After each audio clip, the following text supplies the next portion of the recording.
porque o casal se apresenta diante da casa de Adonai, diante da Torá, para se casar. Então, essa é uma jurisdição que a Assembleia precisa oportunizar ao casal.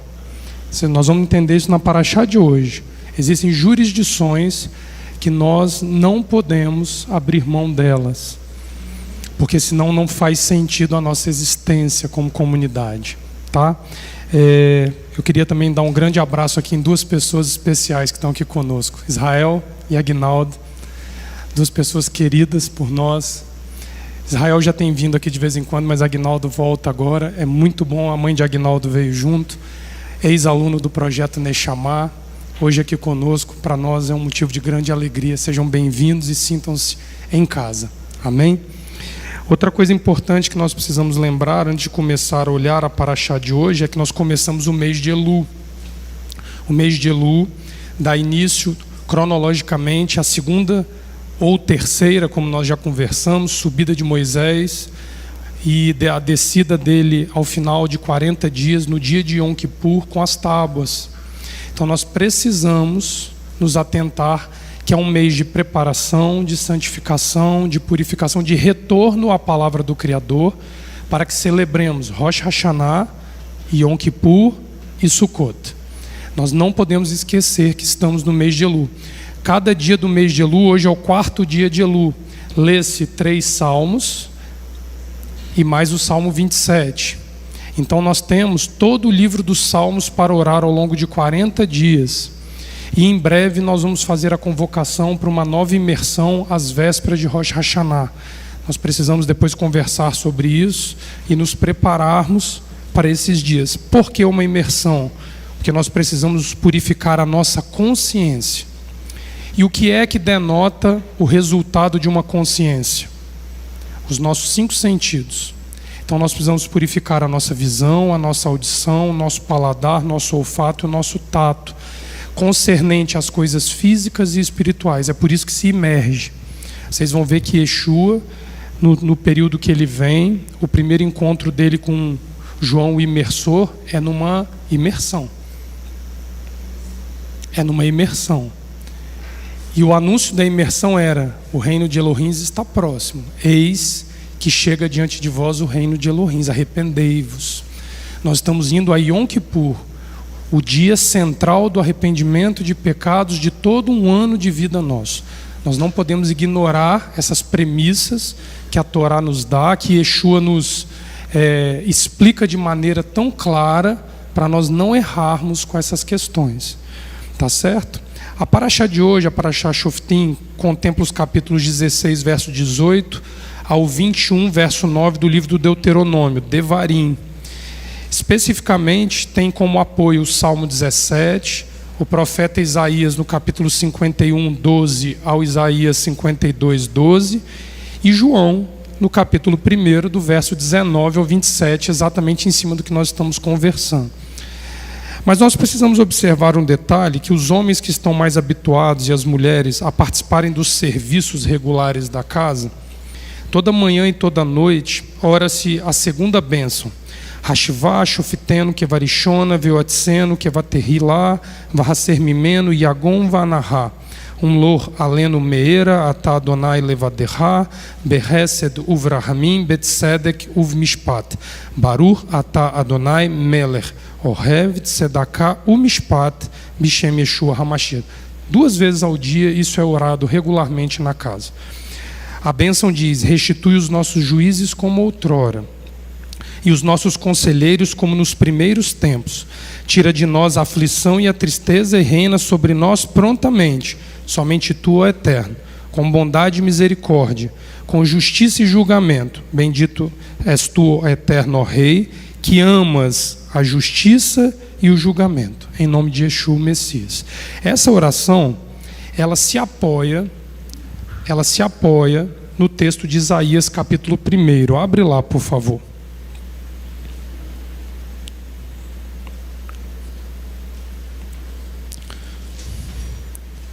Vocês observaram que ele fala de uma aflição, mas alguém consegue entender na bênção qual é o motivo da aflição? Acabei de ler a bênção aqui, ó. Vou ler de novo. Restitui os nossos juízes como outrora, os nossos conselheiros como nos primeiros tempos. Tira de nós a aflição e a tristeza e reina sobre nós prontamente, somente Tu, ó Eterno. Qual é a aflição de quem está fazendo a oração? É uma pergunta, ela não é retórica.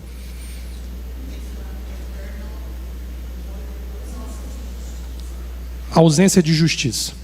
Por que que não havia justiça? Porque não havia quem as praticasse. Olha o que o texto do profeta Isaías vai dizer no capítulo 1, verso 26. A senhora acabou de reclamar. Perfeito. Olha o que o capítulo 1 do profeta Isaías, verso 26 diz: restituir-te-ei os teus juízes, como eram dantes, e os teus conselheiros, como antigamente. Então te chamarão cidade de justiça, cidade fiel. Sião será remida com justiça.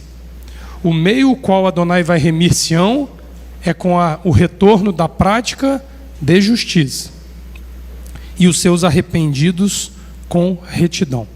Observa que a sociedade judaica neste tempo estava destituída.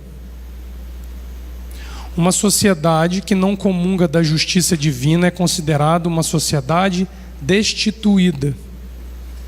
Ele vai restituir uma sociedade ensinando a esta sociedade a prática de justiça. Então ela vai levantar homens e mulheres aptos e capazes a exercer uma justiça desconhecida do humano.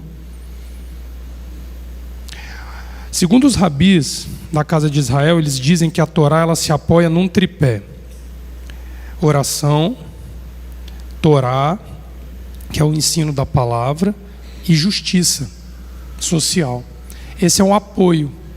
Qualquer uma dessas três pernas que faltar, a casa não se apoia de maneira satisfatória. Então a paraxá de hoje chama-se Shoftim, juízes. Então, obrigatoriamente, nós temos que passar a compreender por que uma porção da Torá é chamada de Shoftim. Sendo que a justiça divina, ela é aclamada e proclamada do primeiro capítulo do Gênesis, no verso 1, ao último capítulo do livro do Apocalipse. Não há um capítulo sequer da Bíblia que não aclame ou proclame a justiça divina. Então, por que a paraxá tem uma porção com o nome Shoftim? Sendo que toda a Bíblia ela é recheada a respeito dessa justiça. Nós precisamos entender isso. Vamos lá no texto da paraxá, capítulo 16, do livro de Deuteronômio, Devarim. Vamos ler os versos 17 ao 20, ao 18 ao 20.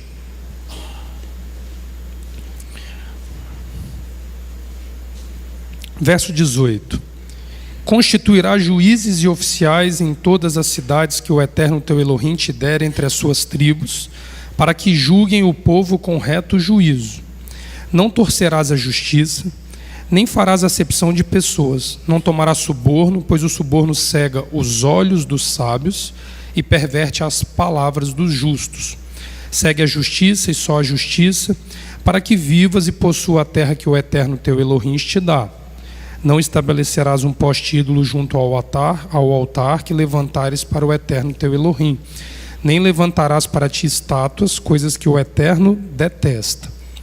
As duas palavras que encabeçam a paraxá é Shafat, que é o singular de Shoftim, e Shoter, que é o singular de Shoterim. Na nossa tradução encontra-se juízes e oficiais, mas no hebraico, a palavra Shafat, ele não é só um juiz, ele também é um governante. Ele deriva de um verbo que implica no sentido de vingar, condenar, contender, defender, executar julgamento ou o indivíduo se tornar um julgamento. É de uma raiz primitiva que significa julgar, pronunciar sentença a favor ou contra, por implicação reivindicar ou punir, por extensão governar ou litigar. Então você vê que o sentido é amplo. Porque existem instâncias do juízo. Nós vamos ter que olhar isso com muita calma, porque é aqui que nós pecamos. Na que parece ser a instância mais simples é onde nós mais erramos. Nós vamos entender isso aqui. O choter, que é o oficial, também pode ser chamado de supervisor, comissário, ou nos dias atuais, se nós formos trazer dentro de um paralelismo com a jurisdição comum, seria um oficial de justiça, tá?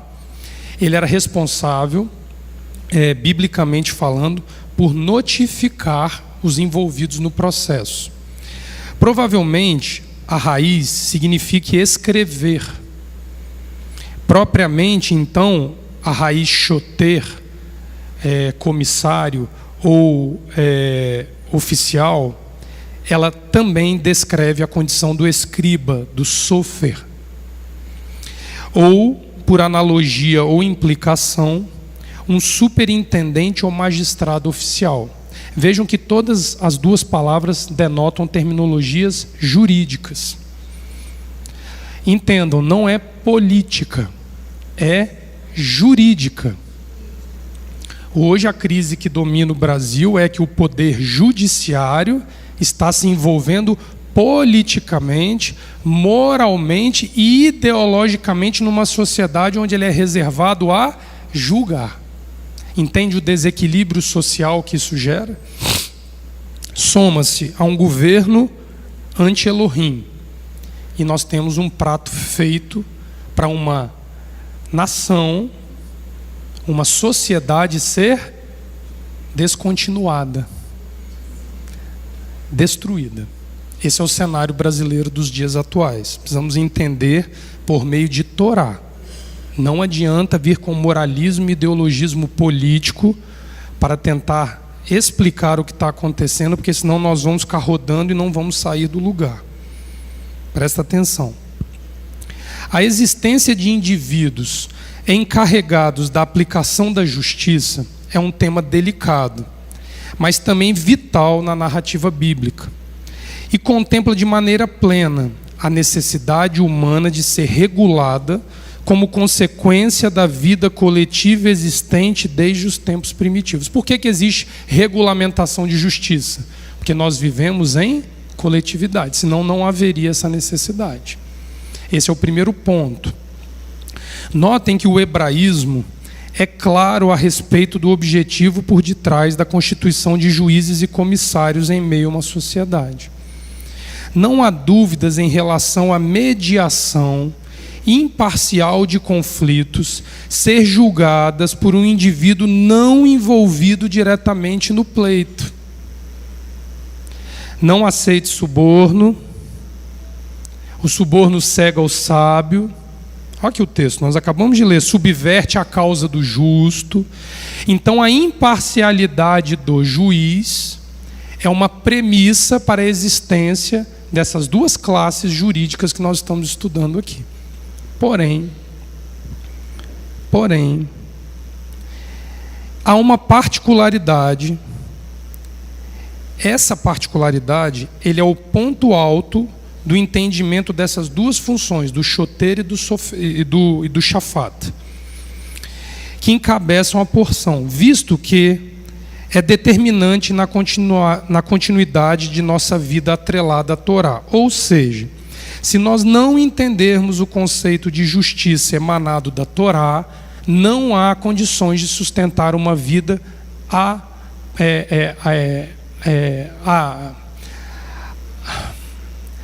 imergido na Torá.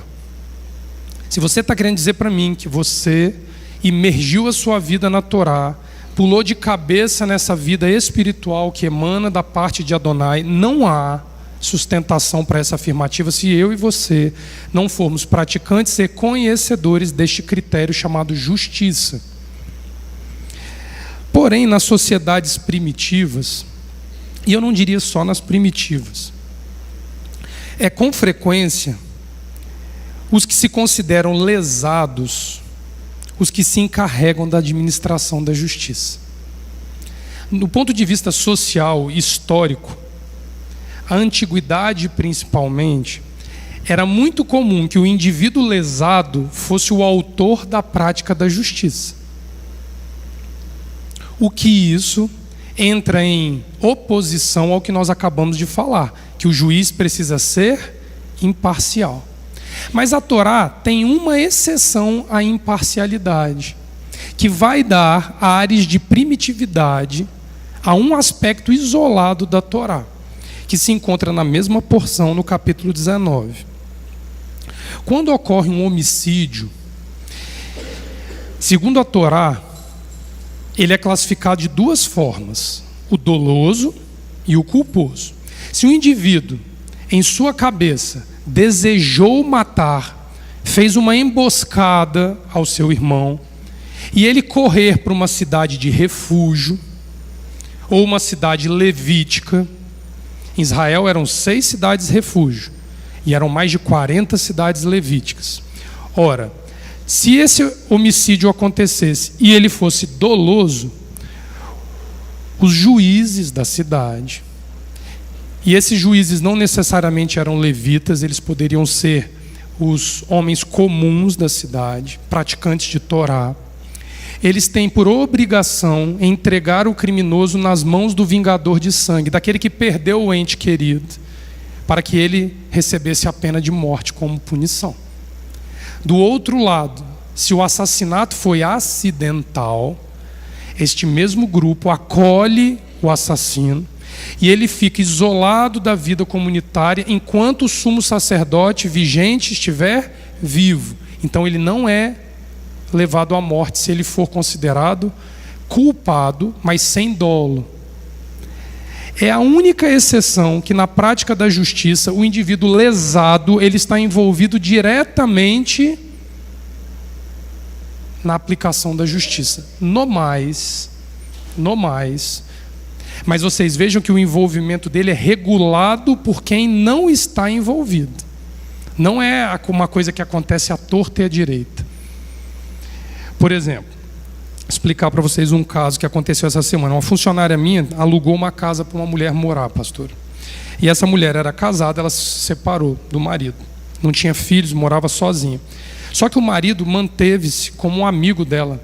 Então ele visitava ela, ela visitava ele. Eles tinham uma convivência harmoniosa mesmo depois do divórcio. Ela foi encontrada morta dentro da casa, sozinha.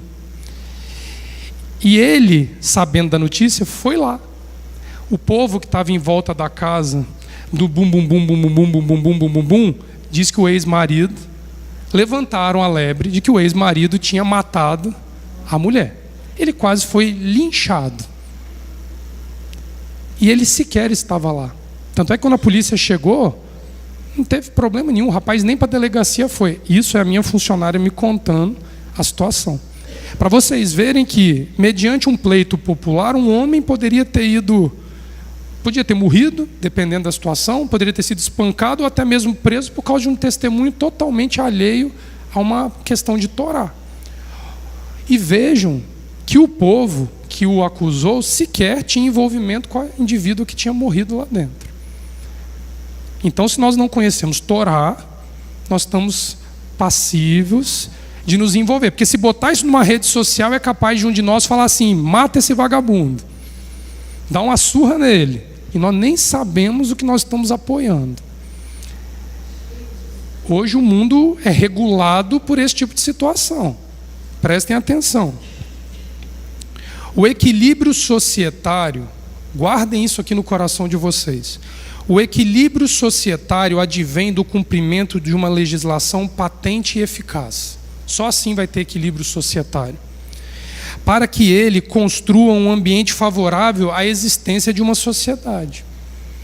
De forma que a harmonia comunal seja sustentada por meio de uma premissa comum a todos os seus componentes. Fora isso, não há equilíbrio, não há harmonia dentro de uma sociedade. Uma sociedade em qualquer escala não suporta a existência de premissas incomuns entre seus habitantes. Ou seja, pensamentos a respeito do que é certo ou errado, e isso é o quê? Juízo de valores. Nós estamos falando de justiça, o que é certo e o que é errado.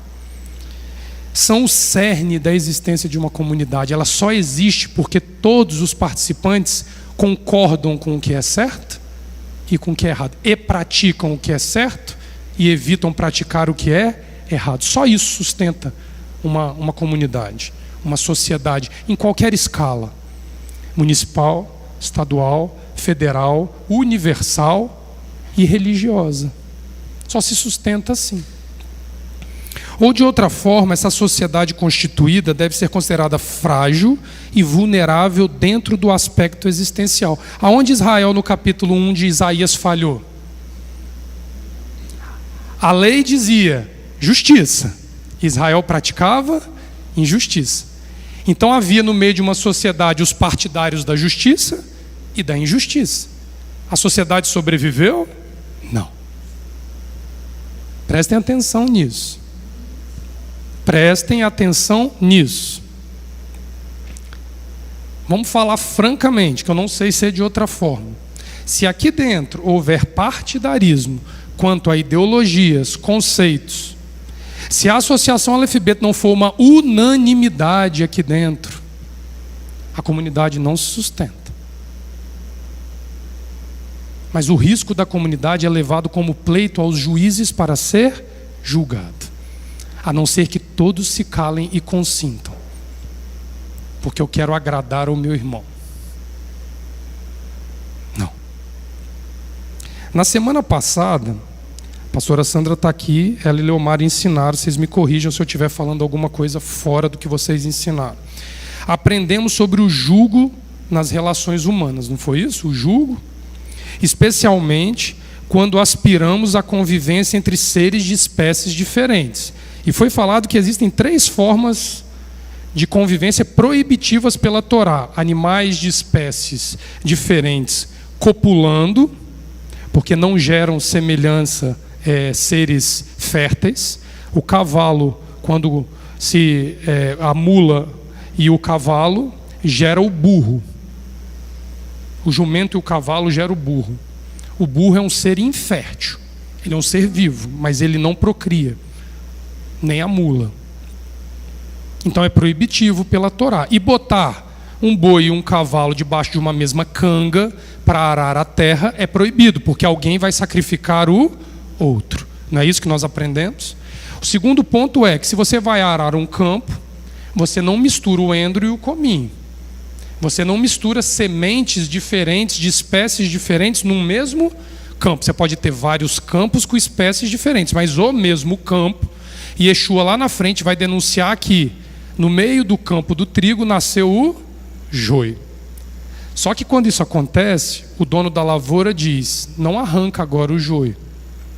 Olha o juiz arbitrando sobre o campo. Porque se arrancar agora, vai arrancar o trigo também. Tem que esperar a colheita, separa os dois na colheita e queima o joio. Mas tem um preço. Semeou o campo, teve que ver as 2 espécies crescerem dentro do mesmo campo. E qual era o terceiro ponto proibitivo que a Torá legisla a respeito disso? Seres humanos com condutas de vida diferentes não podem conviver no mesmo ambiente. Não podem ser parceiros de uma mesma comunidade. Aqui nós temos que ter um grande cuidado. Porque esta premissa, quando Adonai vai dizer: quando fores adentrar a terra que o Eterno vos dá, não fareis aliança com os moradores da terra, destruireis, o eliminareis, para que as suas más práticas não penetrem nesta sociedade baseada em Torá que eu estou criando. Isso muitas vezes é uma premissa para o isolamento social dentro de uma condição arriscada, onde você se coloca em um patamar superior e desdenha de quem não está no seu patamar. Não é disso que eu estou falando. Isso chama-se xenofobia. Yeshua conviveu em Israel na vigência de um império romano, o qual ele não comungava e disse: a César o que é de César, a Elohim o que é Elohim. Ele não era comum da sociedade, ele era partidário de Adonai. Mesmo vivendo em meio a uma sociedade fisicamente miscigenada por essas condutas. Ele não se isolou. Minto, 40 dias ele se isolou dessa comunidade. Essa é uma das grandes críticas aos essênios, comunidade a qual João Batista foi levado, porque a discordância com a conduta farisaica e dos saduceus em Jerusalém os leva a um deserto, se isolando de tudo. Mas João, quando viu a situação, foi gritar na boca da casa de Herodes que ele era adúltero. O isolamento às vezes é necessário para a formação de um caráter, como muitas vezes nós somos isolados por Adonai. É temporal. E Yeshua ficou 40 dias e 40 noites para se preparar para um embate. Com quem? Com o universo. E Roma sendo o símbolo desse universo que lutava contra Elohim. Mas ele não se isola o tempo inteiro. Pelo contrário, até onde me consta, ele andava com multidões atrás dele. Estou errado? Botou 12 para andar colado com ele.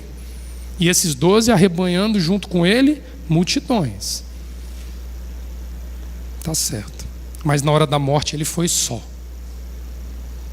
É chegada a hora. Ele foi só. Existem momentos, mas dentro de um termo geral, a vida ela é e sempre será coletiva. Nós não podemos alegar que eu, em minha superioridade de santidade, não tenho vínculos com o local que eu habito.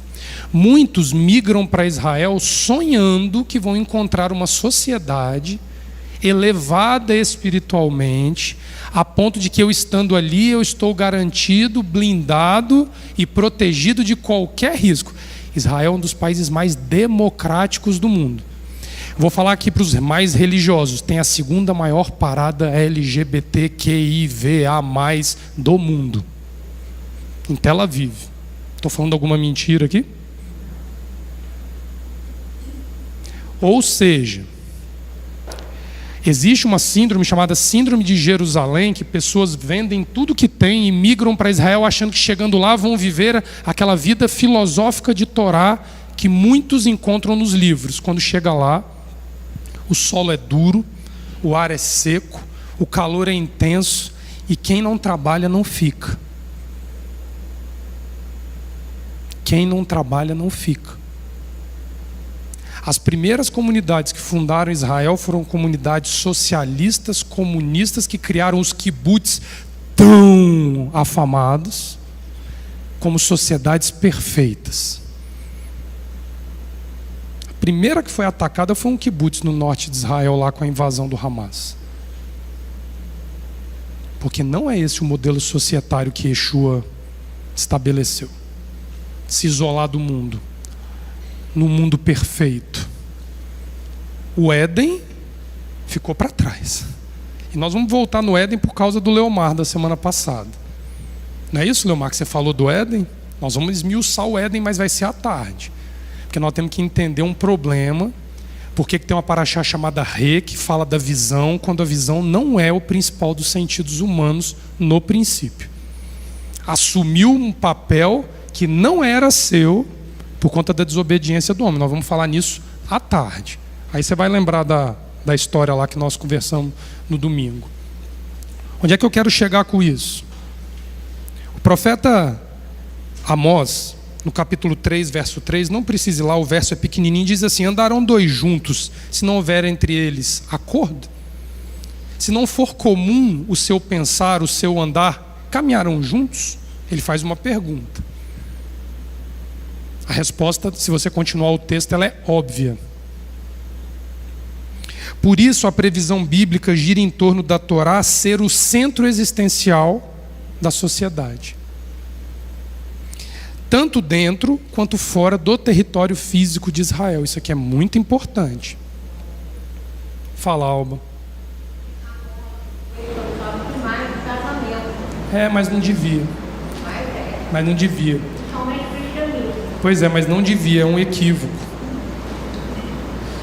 Sabe por que é um equívoco, Alba? Porque a Alba colocou que esse texto de Amós é muito usado em casamentos, como fundamentação de casamentos. Mas existe um grande equívoco nisso, Alba, pelo seguinte: se nós olharmos o casamento dentro do símbolo maior de Torá, o casamento fala muito mais da comunhão do homem e da mulher para com o seu Elohim do que entre dois seres humanos em si. Então você rompe o problema já muito mais precocemente se o casamento não for visto dessa forma. E aí sim vira uma consequência. Se um aderir e o outro não, nunca vão caminhar juntos. Podem até continuar casados, mas não caminharão juntos.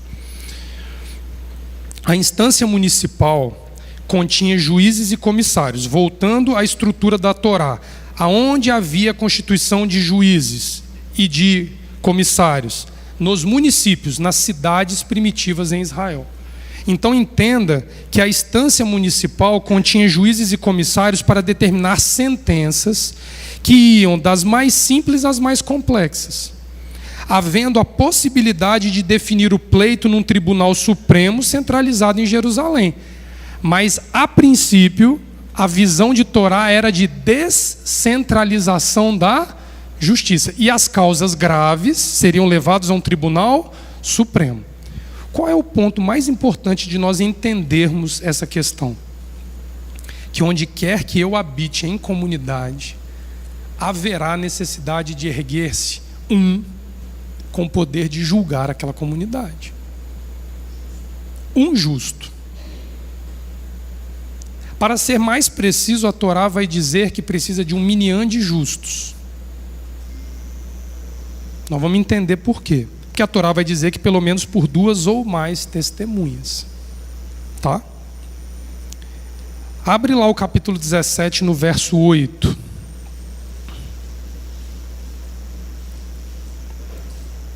Eu vou ler em outra tradução aqui, tá? O 17:8, na nossa tradução habitual, diz assim: quando alguma causa te for difícil demais para julgar, homicídio, demanda, lesão física, outras questões de litígio em tuas cidades, então te levantarás e subirás ao lugar que o Eterno teu Elohim escolher, correto? Aqui já era a previsão da existência de Jerusalém, local de guarda da arca sagrada. Olha na outra tradução: quando uma palavra for singular para ti em julgamento, ela é singular. Seja sangue por sangue, veredito por veredito, golpe por golpe, palavras em litígio em tuas portas. Palavras em litígio em tuas portas. Levanta-te, sobe até o lugar que Adonai teu Elohim escolher. Por que palavras em litígio em tuas portas? Porque a porta era o local de comum acordo de decisões. Os juízes determinavam sentença na porta da cidade. A porta da cidade tinha 2 funções. A convivência social da cidade se dava na porta e os juízos comunais se davam na porta. Um pouquinho mais à frente, aqui no capítulo 21 do Deuteronômio, vai dizer que o filho beberrão, depois de advertido pelos seus pais, deve ser levado à porta da cidade para ser julgada pelos anciãos, pelos juízes da cidade. Então ali era um local que tinha uma ambivalência de utilidades. Uma era para juízo e a outra era para fortalecimento da coletividade. A Torá reconhece 4 instâncias aptas para julgar e cumprir os juízos emanados por ela. Só 4. E isso é uma condição sine qua non, ou seja, sem isso não há Torá, para o início da caminhada à luz da Torá. Se eu estou vivenciando uma experiência de retorno, pautada na Torá, não pela cabeça de homens, mas pelo sopro sagrado, revelando Torá dia após dia para mim, se essa é a minha escolha, se esta é a minha conduta, existem 4 instâncias de jurisdição que eu preciso conhecer para eu saber como administrar as questões coletivas às quais eu estarei envolvido. São elas: a real, o rei, é a primeira jurisdição. A sacerdotal ou levítica é a segunda jurisdição. A profética é a terceira jurisdição. E a quarta é a jurisdição municipal, que era a função de quem? Dos juízes e dos oficiais, que é o que nós estamos estudando hoje. Então, Leonardo, tem 4 instâncias superiores? Tem. A menor delas é a do município, que nós estamos estudando hoje? depende da forma hierárquica como você vai encarar a situação. Presta atenção. Se nós formos falar da jurisdição real para juízo e julgamento, que não é o que é pertinente ao início da paraxá, mas está dentro da paraxá, capítulo 17, versículo 4. Vamos ler aí. Versículo 14, desculpa. 17, 14, perdão. 14, 15. 14 e o 15. Quando entrares na terra que o Eterno teu Elohim te dá, e a possuíres e nela habitares, e disseres: porei sobre mim um rei, como todas as nações que me cercam, estabelecerá sobre ti o rei que o Eterno teu Elohim escolher entre os teus irmãos. Não poderás estabelecer como rei um estrangeiro que não seja teu irmão, porque senão ele fratura a sociedade. Primeiro ponto. Então existe o apelo real. Ele é ilimitado? Não, tem limites. Tem limites. Vamos ver um exemplo disso? Semana passada, se eu não me engano, foi a pastora Sandra que falou. Quando Salomão reinou sobre Israel, ele traz um jugo sobre o povo como consequência de uma necessidade de construir o templo sagrado. Ele impõe um jugo pesado, tanto aos estrangeiros quanto aos naturais da terra. Salomão faz a transição de governo para Roboão, seu filho. O povo vai ao rei, porque reconhece o rei como uma jurisdição legal, patente, eficaz e passível de trazer equilíbrio à sociedade. O que é que eles pedem ao rei? Diminui o jugo sobre nós. Porque o teu pai trouxe um jugo grande sobre nós. E ele é avisado pelos anciãos: se aceitares o pedido do povo, terás para ti um povo unido, te apoiando, lutando a sua causa, defendendo a sua causa. Ele foi ouvir os mais jovens e disse: vamos piorar, vamos ser pior do que meu pai Salomão. A consequência disso foi de cara Jeroboão fraturando o reino em reino do norte e reino do sul. Foi só esse o erro de Roboão. Não tinha o povo na mão, não tinha uma sociedade pautada em Torá, porque com certeza em meio àquele período de trabalhos excessivos que Salomão impôs, alguém perdeu o olho, alguém perdeu o braço, alguém ficou manco, alguém morreu, e a Torá diz que se isso acontecer, libertá-lo-á de forma imediata. Então provavelmente houve quebra de cumprimento de mandamento.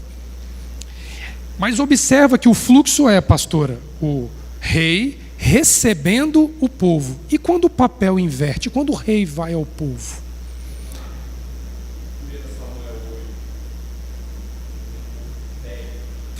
Pede o rei, só que eles não pediram o rei ao rei, pediram o rei a um juiz. Nós estamos na jurisdição real ainda, nós vamos chegar lá. Quando o rei Davi procura seu filho, Salomão, é o rei indo ao povo. E diz assim: quando eu morrer, não deixa descer em paz a sepultura Joabe e Simei. E exila Abiatar. O rei, Leomar, estabelece a sentença voluntariamente. Ele não espera que alguém venha a ele pedir que a sua execução jurídica se imponha. Ele vai ao indivíduo ou ele vai a uma comunidade. Vocês lembram quando o rei da Síria fazia essas gracinhas com Israel? Mandava o general Nebuzaradã, com o peito e a coragem, dentro de Israel, na frente do muro, gritar: ó, nós vamos destruir vocês. Era uma jurisdição real de um povo estrangeiro que vinha notificar um povo a respeito da sua destruição. Então existe uma diferença. Eu posso ir ao rei, mas o rei pode vir a mim.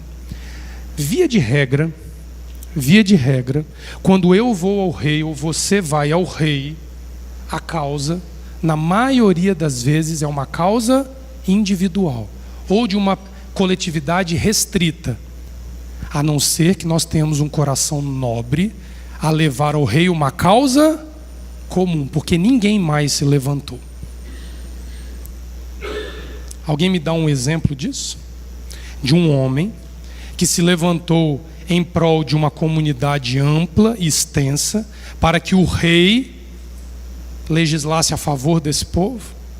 O caso clássico é do homem Yeshua, filho de José, que vai diante do pai fazer um apelo porque ele é o rei de Israel. Entendam que Yeshua vai contemplar as 4 jurisdições nele. Por isso é ele que vai se sentar à destra do Pai para julgar as nações. Salmo 110, não é isso que a gente lê? O rei está à destra. Porque nele conflui a jurisdição real, sacerdotal, profética e comunal. Nós vamos ver uma por uma aqui.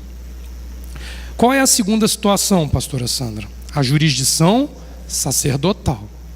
Do mesmo jeito, o povo pode ir ao sacerdote, o sacerdote pode vir ao povo. O que é mais grave? Quando o rei vem ao povo, a coisa pegou coletivamente. Mas o rei também pode descer a um indivíduo isolado. Vocês lembram de Amã? Que o rei vai a ele dizer que ele tentou violentar a Esther. Ali foi uma sentença real de morte para um indivíduo, a rainha que estendeu para os filhos. É muito mais grave quando a autoridade jurídica, seja ela qual for das 4 instâncias, vai ao indivíduo, do que quando o indivíduo vem à autoridade. O normal é o quê? Bateram no meu carro, eu entro na justiça e vou lá, não é isso? Mas quando a Polícia Federal bate na sua casa, não é coisa boa. Entendo que tem pesos nesse movimento jurídico que nós precisamos interpretar. Recentemente, houve um juiz que recebeu a visita de uma jurisdição superior a ele. Imagina a gravidade. O juiz foi rebaixado a um indivíduo comum e recebeu a visita de uma representação jurídica superior a ele. Vai terminar bem uma situação dessa? Não vai. Aqui da cidade o juiz. A jurisdição sacerdotal, na nossa paraxá tem um exemplo clássico, que é a cidade de refúgio, onde o homicida busca a ajuda dos ministrantes para sobreviver. Isso é um caso clássico, mas tem um outro caso interessante. Houve uma mulher sulamita que apertou Eliseu para entrar na casa dela para comer. E queria dar pão para Eliseu. Eliseu entra, come o pão, se compadece da mulher e diz: você vai gerar um filho. Ela não pediu um filho a ele. Ela não pediu. De repente, aqui eu já estou na jurisdição profética, que eu estou falando do profeta. De repente a sulamita perde o filho. Sabe o que ela faz? Ela pega o menino morto, leva para Eliseu e fala: aqui, ó, você fez viver, você profetizou que eu geraria, agora ele está morto.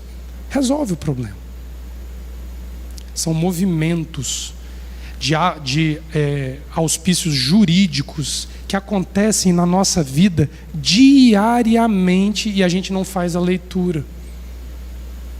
Porque nós encaramos a Torá como uma vida filosófica religiosa, enquanto ela é muito mais uma jurisdição que se impõe do que qualquer outra explicação. Ela não dorme.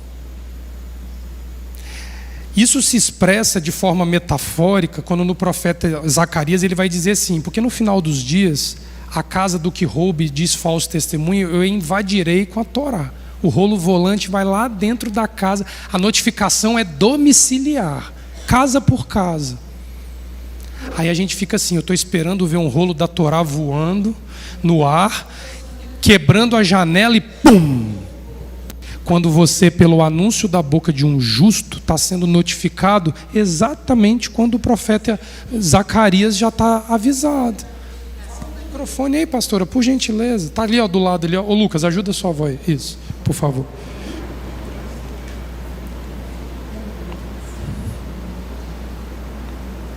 Se lembra da notificação daquele doutor? Do doutor, sim. Sim, do você doutor. e Ramon foram comigo. Lembro, com o doutor, sim, sim. E falamos com ele sobre viemos aqui para te notificar. E depois ele recebeu uma segunda notificação escrita, né, por meio de uma Foi, carta, exatamente. não foi? E perdeu tudo depois. Tudo. Perdeu tudo depois. Ramon vai lembrar bem dessa história. Ele suava, né, pastor? Estava pálido, né, naquele dia. Estava pálido. Agora, e quando o sacerdote vai ao povo?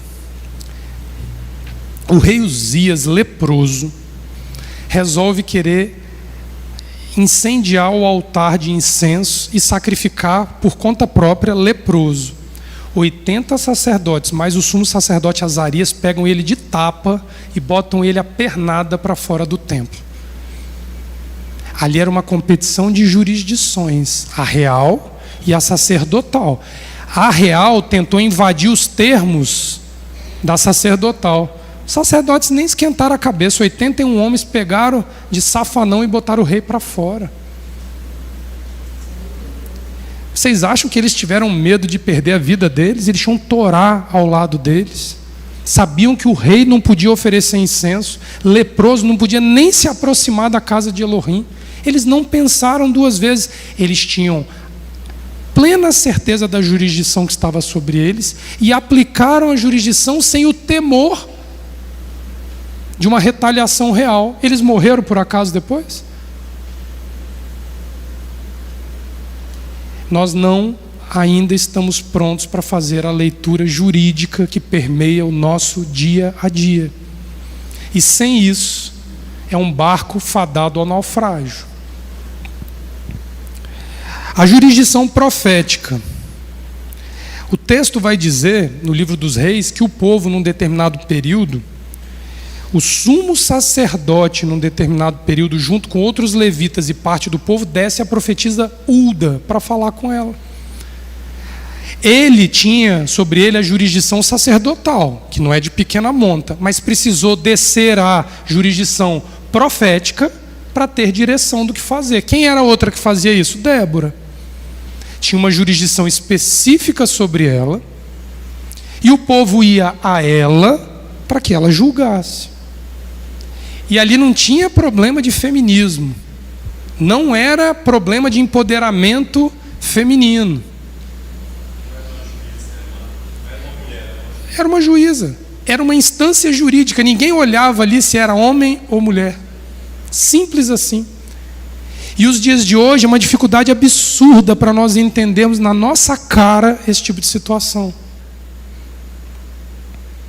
Quem não lembra dos leprosos procurando o sumo sacerdote Yeshua HaMashiach para ser curados? É o povo reconhecendo a questão jurídica de Yeshua como profeta, buscando libertação. A mulher samaritana, quando ela fala assim, é o Messias, ele chama ela de adúltera. Mestre, tu és profeta. Ela reconhece ele como profeta. A jurisdição de Yeshua ali não era real e nem sacerdotal, era profética. E ela sai gritando que o profeta esperado chegou. Naamã, um estrangeiro. Tem um texto da Torá que vai dizer assim, porque em Israel não se achou um, e eu achei um leproso fora de Israel que veio a mim nos tempos de Elias. Yeshua fala isso. Mas o profeta, pastora, também pode descer ao povo. Jonas e Naum vão à mesma cidade em gerações diferentes. Na primeira, Jonas poupa a cidade, que a cidade ouve e a cidade aceita o julgamento de Adonai, e até os animais jejuaram. Na geração seguinte, Naum vai avisar que vai ser tudo destruído. A mesma cidade, uma geração depois, algo em torno de 100 anos de diferença. Natã vai à casa de Davi para dizer, o que fizestes em oculto, eu te exporei publicamente em Israel através do teu filho. Você é assassino, você é adúltero. Davi fala o quê? Pequei contra o Eterno. A jurisdição real se submeteu à jurisdição profética. Então não há competição entre as jurisdições. Porque se o indivíduo que exerce um determinado cargo jurídico errar, ele se submete à jurisdição que está de pé para fazer o seu acerto. Não tem competição. Igual o Brasil. O STF não briga com o Congresso, que não briga com o Planalto, que não briga com ninguém. Não é assim no Brasil? A harmonia dos três poderes que determina uma plena democracia no país? Fala no microfone aí, Leomar, por favor, deixa eu beber uma água ali. É uma pergunta, não é uma retórica, tá? É por isso que então a bênção fala assim: dai-nos juízo como nos tempos antigos. É porque ele quer que essa equidade de jurisprudência exista entre nós. Isso. Precisa haver para uma sociedade subsistir. Porque, sabe por quê? É porque quando você leu aí, eu lembrei que eu estou estudando aí a profeta Jeremias. Me permite? Só fazer uma pequena... Fica muito à vontade. O profeta Jeremias, no capítulo 6,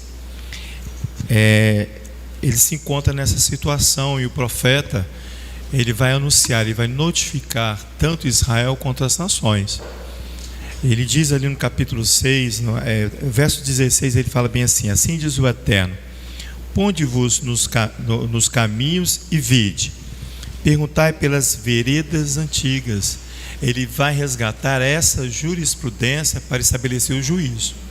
Aí ele fala bem assim: qual é o bom caminho? E andai por ele, e achareis descanso para vossas almas. Mas eles disseram: não andaremos nele. Por quê? Porque queriam andar segundo as nações, a jurisprudência das nações.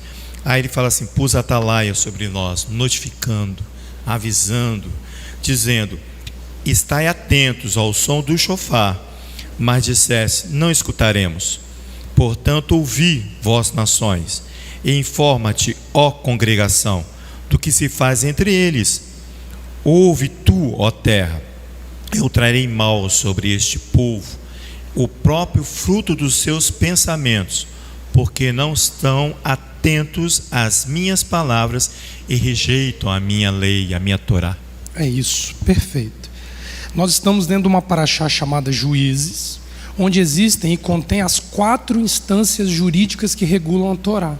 Porque começa falando do juízo comunal, com Shofetim e Shoterim, passa pelo real, passa pelo profético, quando ele vai falar que eu erguerei no seio de vós um outro profeta, que inclusive é a base do calendário deste ano que está se encerrando. Se vocês abrirem o calendário de vocês, vocês vão ver que é Juízes, capítulo 18, falando do grande profeta. Nós vamos ver quem é o grande profeta, que sucede Moisés. E também ele fala da questão sacerdotal. Então, se vocês olharem, as 4 instâncias jurídicas que nós estamos discutindo aqui, elas contemplam a Paraxá Shoftim. Não seria mais óbvio dar outro nome a Paraxá do que Shoftim?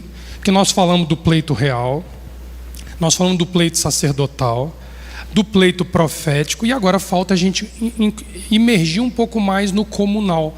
Por que a Paraxá é chamada de Shoftim e ela não é chamada de profeta, de rei? Por que ela não destaca outra jurisdição, já que tem as 4 dentro dela, e ela destaca a que parece ser a mais simples de todas, que é a municipal e a comunal? Fala, André.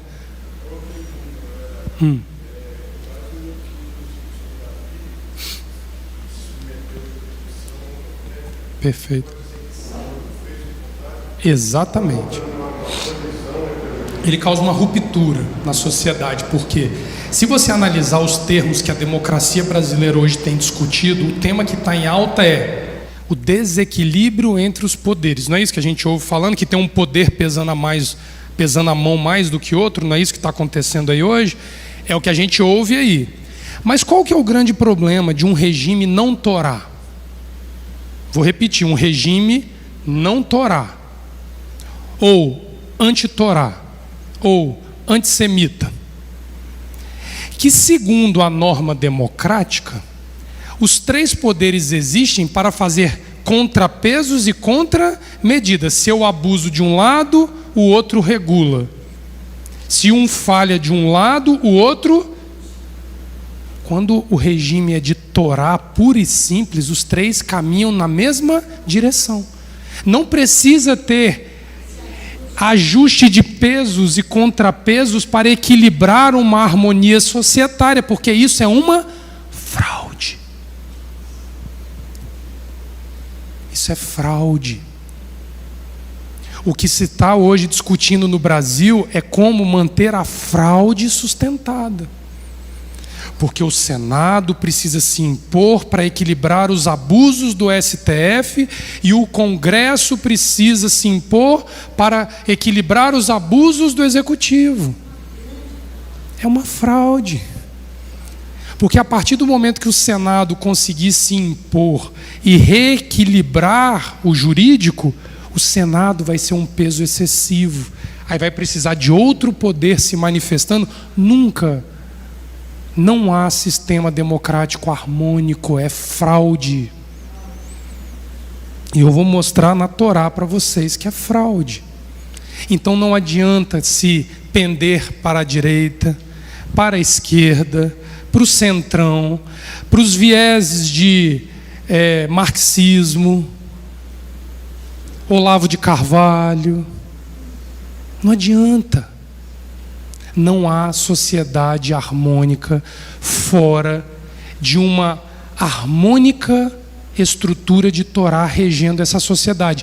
E isso não quer dizer que se torne uma sociedade religiosa. Eu vou falar de novo. Isso não quer dizer que se torne, para cumprir Torá, uma sociedade religiosa, porque Torá não é religião. Torá é a vontade de Elohim revelada aos homens pelas mãos de Moisés e elucidada pelo sopro sagrado e pelo Messias. Enquanto isso não entrar na nossa cabeça, nós seremos alvos fáceis para a sociedade e para os regentes da sociedade atual. A única condição comum entre as 4 jurisdições básicas previstas na Torá é que as palavras de Moshe seriam a bússola moral e legal para conduzir uma sociedade saudável e perene. A ruptura com a aliança mosaica determinou e determina até hoje a fratura no meio de uma sociedade. Quebrou o cumprimento de Torá, a sociedade está fraturada. Davi vai dizer assim, somos ossos, o povo vai dizer para Davi assim, somos ossos dos teus ossos, um só povo, um só corpo, uma só fé. O que o povo ali estava dizendo é que seja qual fosse o destino de Israel, nós iríamos junto, as 4 jurisdições caminhando no mesmo sentido, em busca da justiça. Aonde que isso existe num país democrático? A ruptura com a aliança mosaica determinou e determina até hoje a fratura no meio de uma sociedade, permitindo o surgimento de pseudo-sociedades espalhadas sobre a face da terra.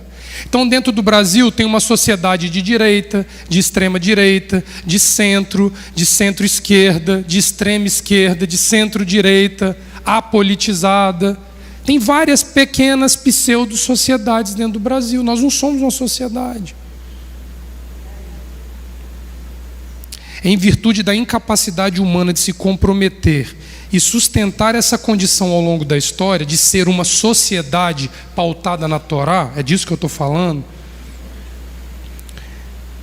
a mente humana formula alternativas para uma aparente convivência societária equilibrada. Aí você olha para a Europa, um continente formado por países, o quê? Harmônicos, de sociedades respeitosas, que faz o brasileiro se matar de trabalhar, vender tudo e migrar para lá com o sonho de que lá eu serei respeitado democraticamente. Ô, Léo, e aí, pastor, pois não, pode ir. Acabo de falar. Não, pode ir. Olha só, por isso que Yeshua diz no capítulo 24 de Mateus, surgirão muitos falsos profetas. Porque não falam. E o povo fica preso às profecias mirabolantes. Eles não têm que entender essa questão jurídica. E enganarão a muitos. É por esta causa do aumento de não Torá, do aumento daqueles que não se submetem à Torá. E Yeshua diz, multiplicar a iniquidade, não. Ele fala aqui, por causa do aumento da não Torá, da desobediência à Torá. O amor de quase todos esfriará. Historicamente, pastor, quando nós nos desviamos disso que Yeshua está falando, nós começamos a conhecer conceitos de monarquia, democracia, autocracia, teocracia, socialismo, comunismo, ditadura e até mesmo anarquia. Alguns acharam que a solução era não ter governo nenhum, vamos criar uma anarquia. Quando você é senhor sobre você mesmo, como que não existe governo? Nenhuma dessas filosofias destinadas à administração da vida humana coletiva se assemelha ou sequer aspira semelhanças com a Torá de Moisés, mesmo que algumas delas aleguem ser baseadas na Torá. Cuidado com isso. De longe, elas espelham o sentido mais básico da lei divina emanada pela boca de Moisés. Porque é muito conveniente para um sistema democrático dizer assim: eu sou contra o aborto na minha legislação, porque a Bíblia diz que não pode. Aí você cria uma fachada de Torá, e aí por trás disso vem um monte de posicionamentos anti-Torá. Tem coisa que não dá para falar no ar. Não dá. Aborto, por exemplo, seria um ótimo caso de causar um problemão aqui no nosso meio. Nem tudo que alega ser pautado em Torá deve ser reconhecido como Torá. Cuidado. A origem da legislação que nós estamos estudando hoje encontra-se primitivamente descrita no livro de Shemot, Êxodo. Aonde nasce a constituição dos juízes? Êxodo capítulo 18, abre aí. Em situação, pastor, olha que bonito isso aqui, ainda centralizadora. Sentava-se Moisés para julgar o povo num ato declarado de amor e adesão à Torá como premissa de justiça emanada por ela. Mas ele julgava sozinho. Isso foi por um tempo. A jurisdição dele, centralizadora na justiça, foi pelo tempo necessário de formar juízes. E foi um estrangeiro que trouxe a luz ao coração de Moisés a esse respeito. Então quer dizer que uma coluna da sociedade judaica, biblicamente falando, foi constituída por meio da boca de um estrangeiro? Isso dói nos religiosos. Para achar Jetro, abundância. Mas foi um estrangeiro usado por Elohim para ensinar a descentralização do poder jurídico que haveria de reinar sobre Israel. Leonardo, ele se espelhou em outros modelos. Foi inédito. Sabe por que foi inédito? Porque é muito simples, pastor, você falar que o rei tem poder jurídico, é quase óbvio. O profeta, mais óbvio impossível. O sumo sacerdote, Ulisses, impossível de negar. Mas dizer que você, Lucas, tem poder jurídico, é fácil de sustentar? É fácil, Leomar, dizer que tem sobre você um poder e uma autoridade jurídica, se ela for legítima? Eu alego aqui publicamente que todos que fizeram bar e bat mitzvah têm sobre si a premissa da jurisdição sobre a ser executada, com as condicionantes, mas possivelmente é capaz desse indivíduo fazê-lo. Mas ela parece ser a mais básica, ela é municipal. Às vezes, Leomar, ela é sinagogal. Presta atenção. Em todas as outras, o que eu falei com vocês? O povo vai ao rei, o rei vai ao povo. O profeta vai ao povo, o povo vai ao profeta. O sacerdote vai ao povo E o povo vai ao sacerdote. E o juiz e o choteirinho? Quem vai a quem? Vamos ler aqui a paraxá de novo? Segura aí Êxodo capítulo 18 e volta no capítulo 17. Deuteronômio, tá? Segura Êxodo 18 e volta a Deuteronômio capítulo 16, desculpa, do verso 18 em diante. Leomar, pega o microfone, lê na nossa versão aí como é que tá, faz favor. Verso 18, 19, 20, não, 18, 19, 20 e 20. 18, 19 e 20. Deuteronômio 16, verso 18, 19 e 20. Lê na nossa tradução aí. Verso 18: Constituirá juízes e oficiais em todas as cidades que o Eterno teu Elohim te der entre as tuas tribos, para que julguem o povo com reto juízo. Não torcerás a justiça, nem farás acepção de pessoas, não tomarás subornos, pois o suborno cega os olhos dos sábios e perverte as palavras dos justos.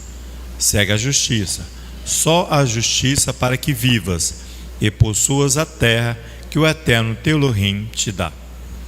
Agora eu vou ler uma versão um pouquinho diferente. Tu darás a si mesmo. Tu darás a si mesmo em todas as tuas portas que Adonai teu Elohim te dá, juízes e comissários por teus ramos. Quem é o foco da constituição do juiz?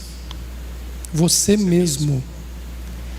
Quem é o juiz que precisa ser levantado para julgar a sua vida em primeiro lugar? Constitui para ti. Titvim lecha, para você. Traduzindo de forma figurativa, bota um espelho na sua frente. Que aí você vai ver quem você é e quem eu sou. Antes, por isso que ela parece ser a mais simples, mas é a mais complexa. Porque todo mundo prefere um governo sobre si. Mas quando você e eu somos desafiados a julgar a nós mesmos, aí que o calo aperta. Então a paraxá vai dizer: constitui, tu te darás em todas as tuas portas que Adonai teu Elohim te dá, juízes e comissários por teu ramos. Eles julgarão a nação em justo julgamento. Não desviarás o julgamento. Observa o detalhe aqui: não reconhecerás faces. Não olha para você e se seduza com você mesmo. Não reconhece essa face. Olha de forma neutra e julga a você mesmo. Aí ele diz: não aceite suborno de você mesmo. Ah, mas eu pequei, Ulisses, porque papai bateu muito em mim na minha infância. Eu roubei porque eu não tive nada na infância. Ah, eu sou dengoso porque papai e mamãe até hoje me tratam como um neném. Eu sou um bebê de 60 anos de idade, mimado. Olha para você mesmo, sem esse suborno próprio, e procura ver se te agrada o que você enxerga, desprovido de suborno. O texto continua: sim, o suborno, o presente, cega os olhos dos sábios, perverte a palavra dos justos. A justiça tu a buscarás, a fim de que vivas e herdes a terra que Adonai teu Elohim te dá. A salvação, símbolo desta terra que Elohim te dá, depende de que você faça o quê? Corra atrás da justiça. Em primeiro lugar, qual justiça? Com você mesmo. Se nós aprendermos isso, nós damos um grande passo diante de Adonai. Agora vai lá no Êxodo capítulo 18. É interessante, Léo, quando eu me privo de celebrar o Shabat, eu estou injusto comigo mesmo. É, ué.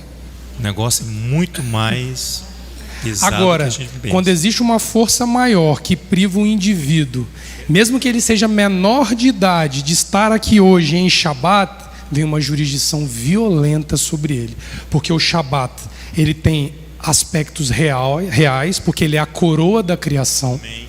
Ele tem aspectos proféticos e ele tem aspectos sacerdotais vinculados a ele. Então, quem viola o direito do outro em guardar Shabat, recebe a visita de 3 jurisdições dentro de casa.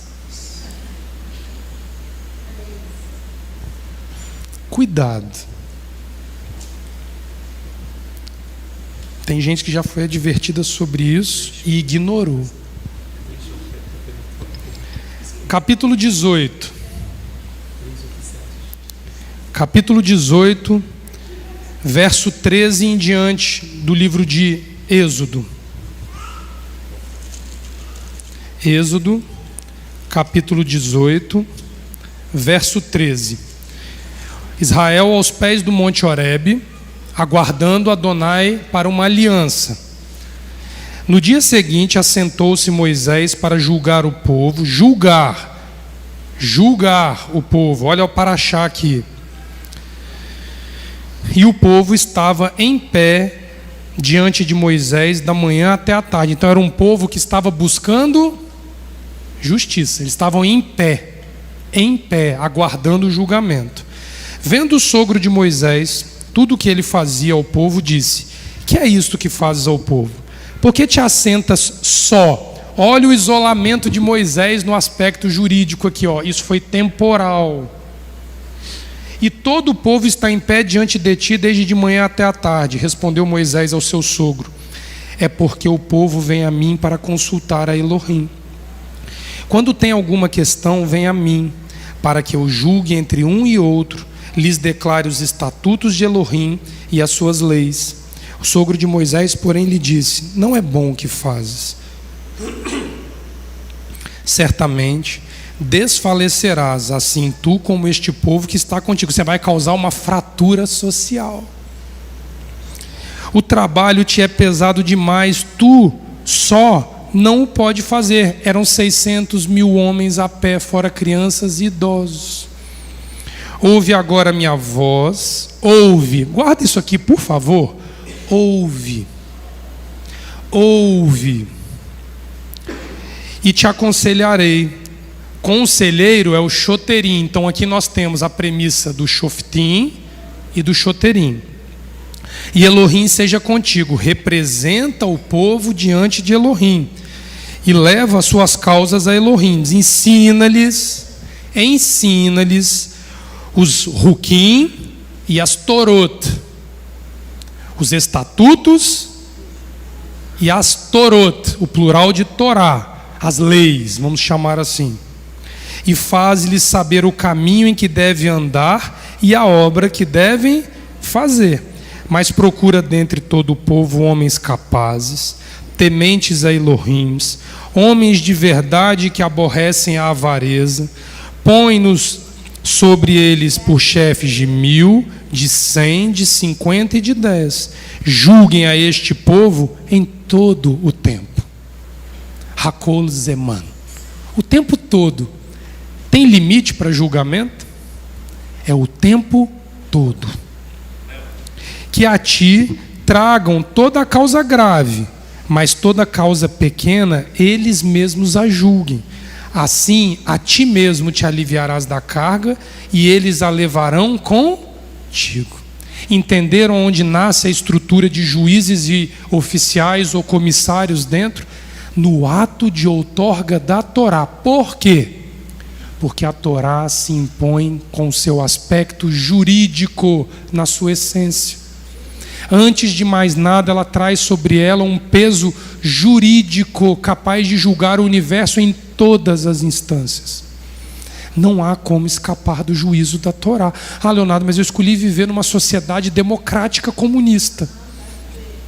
Pode viver, mas a Torá vai se impor sobre esse sistema de Adonai, revelada ao humano por meio do sopro sagrado, das mãos de Moshe e do enviado dele, o Messias. não há como escapar. Não há como escapar dessa jurisdição. E aí nós vamos ver que nasce um conceito, pastor, depois que os rabis começam a nascer no cativeiro babilônico, e o rabinato nasce e começa a ser formado, uma expressão não oriunda do Tanar, chamada ribono, supremo. Você vai ver Paulo chamando Adonai de supremo, porque começam a ver ele como a instância última de julgamento sobre o universo. E isso se tornou conhecido pelas nações.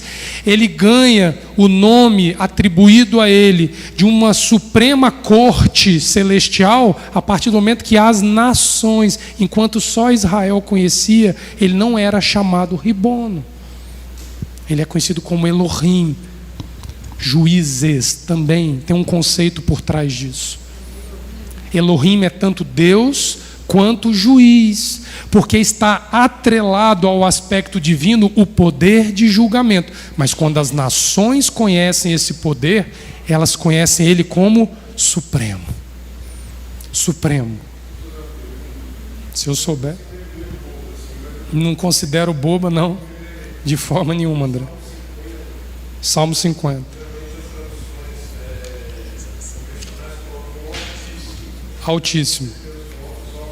Uhum. Isso. Seria um embrião do conceito, mas não é a literalidade do conceito. Perfeito, André. Você viu que não foi nada boba a sua pergunta? Altíssimo, El Elyon. A expressão hebraica é outra, mas já denotando o aspecto jurídico supremo de Elohim. Porque André Chorak já vive na era rabínica. Então ele já contempla esse conceito jurídico supremo da parte de Adonai. E ele escreve não só para judeus, ele escreve para todas as nações. Não esqueça nunca disso. Os livros dele estão traduzidos em português, espanhol, francês, inglês. Ele escreveu para o mundo, tá? Foi muito boa essa sua pontuação. Para todos, deixou um legado fantástico. Você ia fazer uma colocação. Minha pergunta retorna ao que você falou anteriormente, da questão de colocar-se um espelho sobre você e você ser juiz de você mesmo. Qual é o risco que nós temos de nos autoajuizar? Onde que porque há um risco aí. Se eu não tiver, eu já vou responder, né? Se eu não tiver Torá como base, eu corro um grande risco aí, tá? Eu vou voltar na tradução do André Chorak, do primeiro verso da Paraxá, que vai te responder isso. O texto diz assim: tu darás a si mesmo, em todas as tuas portas, que Adonai teu Elohim te dá. Então Adonai te deu portas, onde você tem que estabelecer juízes. Quais são as portas que o Leomar precisa estabelecer juiz? Tem 5 portas do ser humano. É por isso que nós vamos lá no assunto dos 5 sentidos à tarde e ver onde foi a fratura. Adonai vai constituir o homem como um ser pensante, racional, capaz de ser superior aos seres irracionais pela sua intelectualidade. Só que o homem e a sua intelectualidade são frutos dos estímulos sensoriais vindos da audição. Eu vou botar na ordem correta: audição, visão, olfato, tato e paladar. Se nós respeitarmos a jurisprudência comunal com um juiz em cada porta dessa, eu me livro desse problema que você falou. Porque o que eu vou ouvir, eu vou julgar. É comum, é para todos. Eu vou ter um juiz nos meus ouvidos, eu vou ter um juiz nos meus olhos, eu vou ter um juiz no meu olfato, no meu paladar e no meu tato. Aí eu volto ao que vocês ensinaram sábado passado. Cuidado com os teus olhos. Por que a advertência não é o ouvido, não é o paladar, não é o olfato e não é o tato? Porque a ordem que eu falei inicialmente foi ouvir, ver, papapá. E aí Adonai pega, cuidado com os seus olhos. O homem no Éden inverteu a predominância sensorial natural da criação. É por isso que nós oramos: ouve, ó Israel, o eterno nosso Deus Ele não apela para os olhos. Adonai apela para aquilo que ele criou, não para o que o homem distorceu. À tarde a gente vai entrar nisso e nós vamos criar um fundamento para nós entendermos o que está escrito na rampa dessa casa aqui, ó. Se os teus olhos te forem maus, arranca-os, mas herda a vida eterna. Porque ele se desequilibrou na sociedade sensorial, ele domina 83% dos nossos estímulos, quando a audição deveria ter o predomínio do homem. Isso. É importante por causa da consequência que nós assumimos, mas não significa que no princípio foi assim. Aí que é a diferença.